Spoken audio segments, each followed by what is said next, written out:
नमस्कार, मैं उमेश कुमार स्वागत करता हूं आप सभी का आपके अपने YouTube channel HK knowledge and more पर। मैं बात करने जा रहा हूं इंसेक्ट कंट्रोल पर। इससे पहले आपने वीडियो देखे कई प्रकार के इंसेक्ट का मैंने वर्णन किया, क्लासिफिकेशन बताया था, कैरिकी बताया था, मॉर्फोलॉजी के बारे में मैंने चर्चा किया था, इकोनॉमिकल इंपॉर्टेंस गया था और सबसे अच्छी बात तो मैंने लाइफ साइकिल बताया था। अगर आपको सारी देखना है तो आप पीछे वीडियो में जा सकते हैं।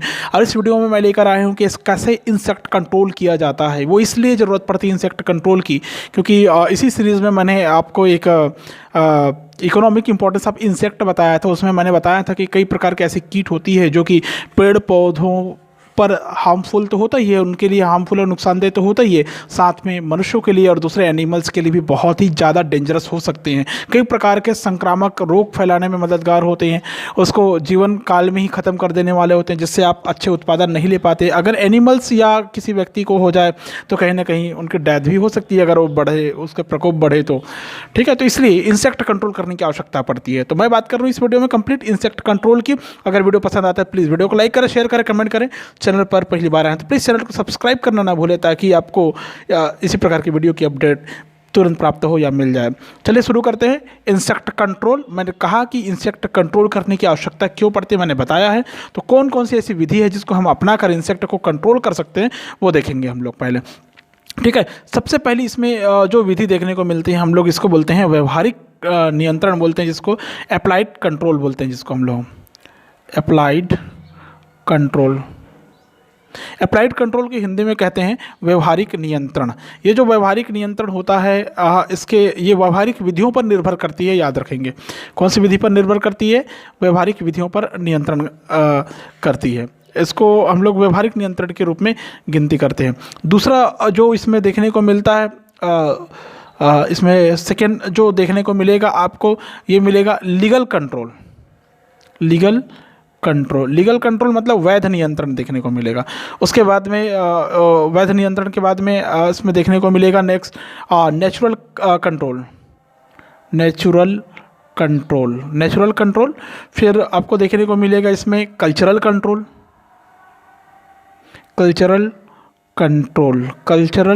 व्यवहारिक नियंत्रण के लिए काफ़ी ज़्यादा पॉइंट बनते हैं। ये तो अलग अलग पॉइंट है ही, आप समझ सकते हैं इसको। ठीक है, नेक्स्ट आता है साइंटिफिक कंट्रोल। ये इस प्रकार आप कंट्रोल कर सकते हैं किसी भी प्रकार के कीट को या इंसेक्ट को। क्लियर है? तो हम पहले बात करते हैं अप्लाइड कंट्रोल की। अप्लाइड कंट्रोल में हमको देखने को मिलता है कि किस प्रकार व्यवहारिक विधियों का उपयोग करके हम इंसेक्ट पर कंट्रोल कर सकते हैं। तो देखिए, इंसेक्ट कंट्रोल में सबसे पहला पॉइंट आता है जिसको हम लोग कहते हैं केमिकल कंट्रोल। ठीक है, फर्स्ट इसमें देखने को मिलेगा हमें केमिकल कंट्रोल, रासायनिक नियंत्रण बोलते हैं जिसको केमिकल कंट्रोल, रासायनिक नियंत्रण। ये जो केमिकल कंट्रोल या रासायनिक नियंत्रण होता है वो क्या होता है? देखिए,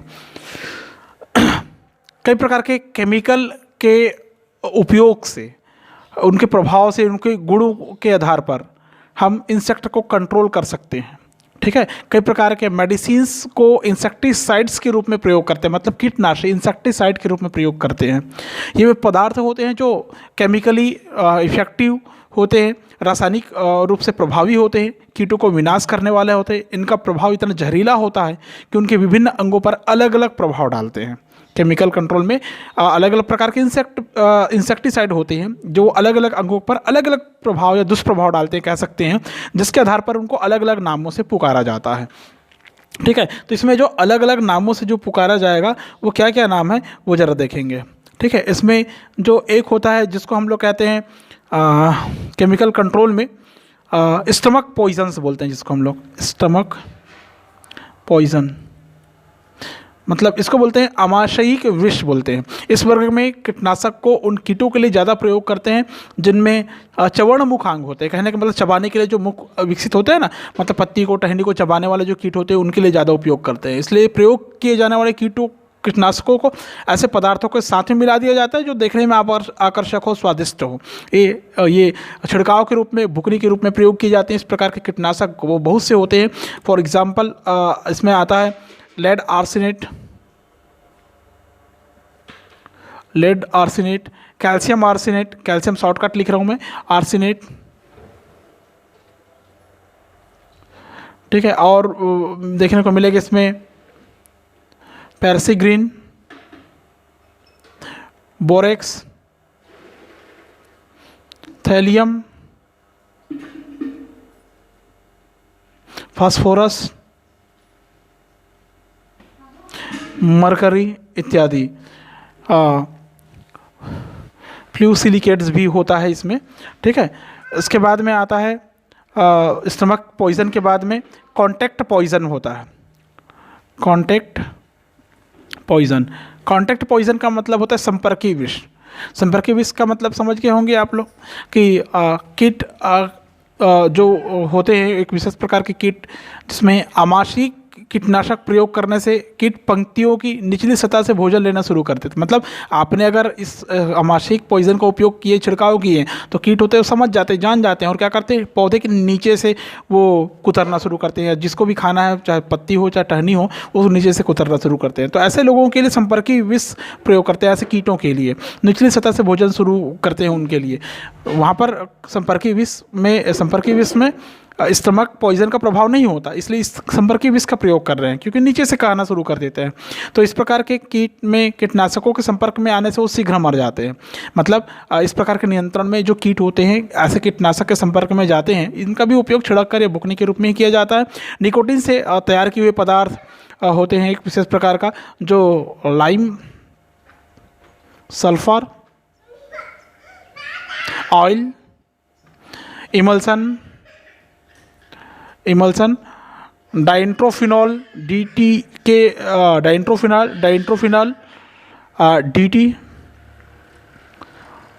जानते होंगे आप लोग। बेंजीन हेक्साक्लोराइड भी बहुत अच्छे से जानते होंगे आप लोग, इसी श्रेणी में आते हैं, ठीक है।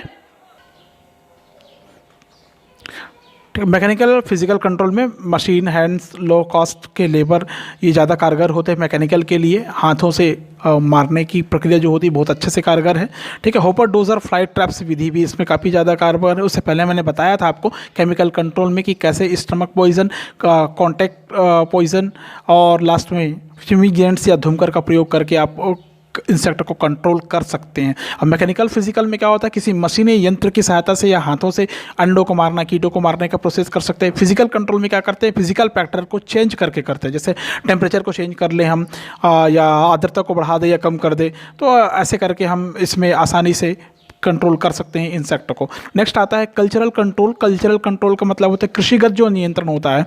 इस विधि में क्या होता है, सभी कृषि कार्यों को लगातार और नियमित रूप से करते रहना चाहिए, जिससे कीट का विनाश हो जाता है। जैसे फसलों का हेरफेर कर लेना चाहिए, सस्यावर्तन बोलते हैं जिसको, कर्षण संबंधी क्रियाएं कर लें, जुताई बुताई करना चाहिए, सही समय में रुपाई कटाई करनी चाहिए, उसमें विभिन्नताएं होनी चाहिए, एक ही तरीके से खेती नहीं करना चाहिए।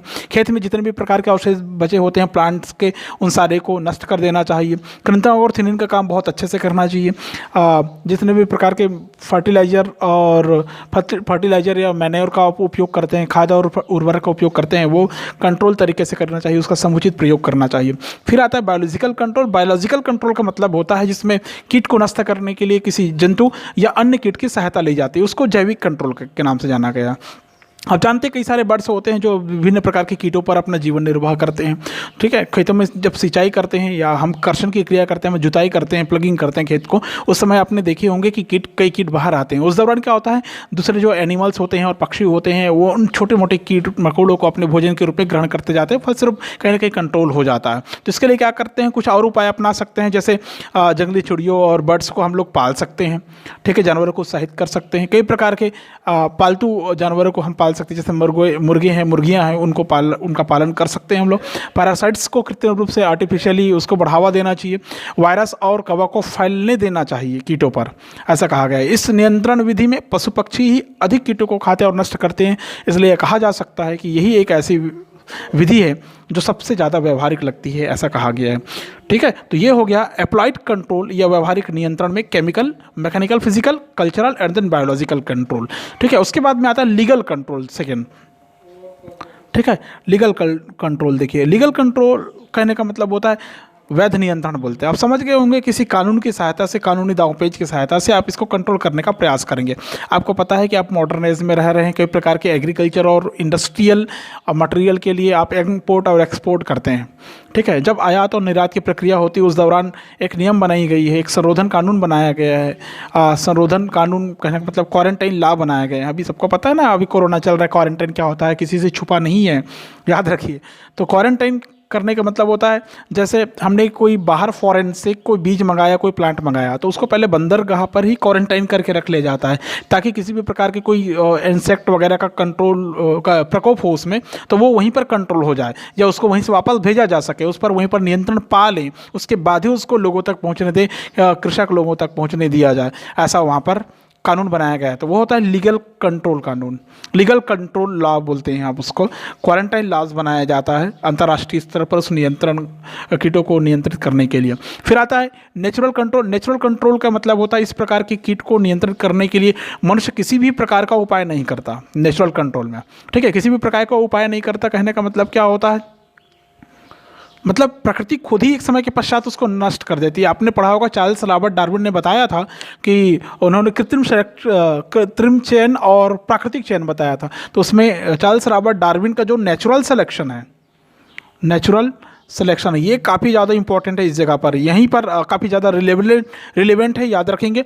मतलब प्रकृति उन्हीं को जीवित रखने में मदद करती है जो अपने आप को अनुकूलित रख पाते हैं, और जो अनुकूलित नहीं रहता वो किसी न किसी कारण से मर जाते हैं। जलवायु के कारण मरेंगे या किसी भी अलग स्थिति के कारण मर सकते हैं। जलवायु प्रकोप संबंधी कारक, स्थानाकृति के कारण, पैरासाइट के कारण, कोई रोग के कारण मरने में सक्षम होते हैं या मर जाते हैं, ऐसा डार्विन ने बताया था। तो इस पर ये भी एक अच्छी विधि है, प्राकृतिक नियंत्रण कह सकते हैं आप इसको। दूसरा होता है सांस्कृतिक नियंत्रण या कल्चरल कंट्रोल होता है। नेक्स्ट, कल्चरल कंट्रोल में क्या होता है, प्राकृतिक आवास और प्रजनन स्थानों को कम करने चाहिए, मतलब जलाशय का समुचित रखरखाव करें आप, निरर्थक घास फूस और झाड़ियों की सफाई कर दें, गंदे जल की उपयुक्त निष्कासी का प्रबंध किया जाए। मतलब आइए आपके घर का मैनेजमेंट है, ठीक है, आसपास घास फूस नहीं होना चाहिए, माने खरपतवार ज़्यादा नहीं होना चाहिए, बिल्कुल नहीं होना चाहिए। जलाशय है अगर तो उसका उचित रखरखाव करना चाहिए। आपका जो सीवेज वाटर है, जो गंदे जल है, उसको निकासी की उपयुक्त और सही व्यवस्था करनी चाहिए। ये होता है सांस्कृतिक नियंत्रण, एक कल्चरल कंट्रोल,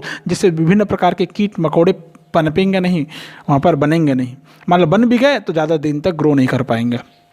लास्ट आता है इसमें साइंटिफिक कंट्रोल। साइंटिफिक कंट्रोल कहने का मतलब होता है वैज्ञानिक नियंत्रण। इसके अंतर्गत स्वस्थ व रोग प्रतिरोधी बीजों का उपयोग, खाद व सिंचाई का प्रबंध, बोने व काटने के उपयुक्त समय आदि का निर्धारण करते हैं, फसलों का हेरफेर जिसको हम लोग क्रॉप रोटेशन या सस्यावर्तन कहते हैं, इस विधि को अपनाते हैं। ये वैज्ञानिक कंट्रोल के अंतर्गत आता है, ताकि हानिकारक कीट खेत में अधिक ना पनप सकें।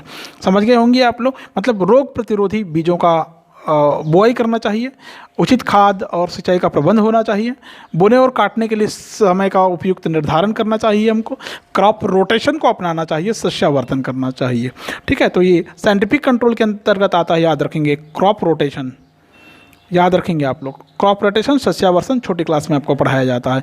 ये भी इंसेक्ट कंट्रोल करने की बहुत अच्छी और पावरफुल मेथड है, ठीक है।